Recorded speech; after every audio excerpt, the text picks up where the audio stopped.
What do you think about getting a hair transplant in your 20s? No, nothing wrong with that. I have nothing wrong having when you're 20, when you're 25, when you're 30, when you're 60.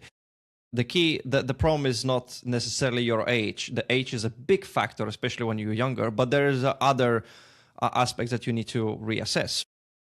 If someone would come to me, obviously, again, I'm not a doctor, I cannot advise, but my mindset, if I would be in that person's shoes, I would look at my family history as a baseline. If I'm 24, like you said, 25, let's say, that's when normally good doctors start performing transplants. If you're that age and let's say you're Norwood 4, but your family, members of, the male members, they don't have any further hair loss. They have Norwood 4 as a maximum. That's it.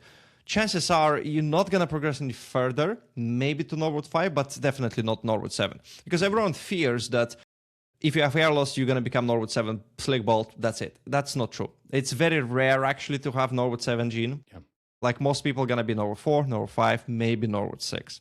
So, if you're losing a lot of people, like at least in Lithuania where I'm coming from, they see slight recession on the temples, that's it, they shave their head. That's it, I'm balding, shave it off. To me, it's weird. I mean, that nothing is wrong with the rest of it, But, some people care more than the others. Some people care less. But the point is that in this particular case, if the family history checks out, essentially, that there is a chance that you're not going to progress any further, you're on medication, your hair loss stabilized and looks great, and there is a good chance you might really benefit from a transplant, because then you're gonna not just change the way you look, you're gonna look better, likely, if you're gonna do a good transplant. But also your mindset. It's gonna be much easier to go through life, because it's gonna be one less thing to worry about. Especially at a younger age, you have all your life ahead of you. You're building your your career, your life, this and that, so many things, your relationships. Trust me, the last thing you want to worry about is your hair, because then it's just your confidence drops down. It's not a great place. Again, talking from experience, it's not a great place to be.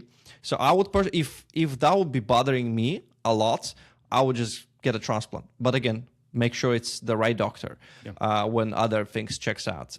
But on another side, if you're number 4, you're on the medication stabilized, but you don't really care that much. Well, surely you care. You don't want to become bolder, but then it doesn't really bother you. You're not, stressing. You're not looking in the mirror every single day and looking like in your hairline. Maybe you shouldn't have a transplant. You don't have to. If you feel comfortable as you are right now, surely there's always going to be like, would be great to have, right? But with the transplant, you have to take it seriously, because there might be complications. You never know. Even in best hands, things can go south. So it's, at the end of the day, it's a surgery, and you have to take it seriously. So I think if it doesn't really bother you, you shouldn't do a transplant.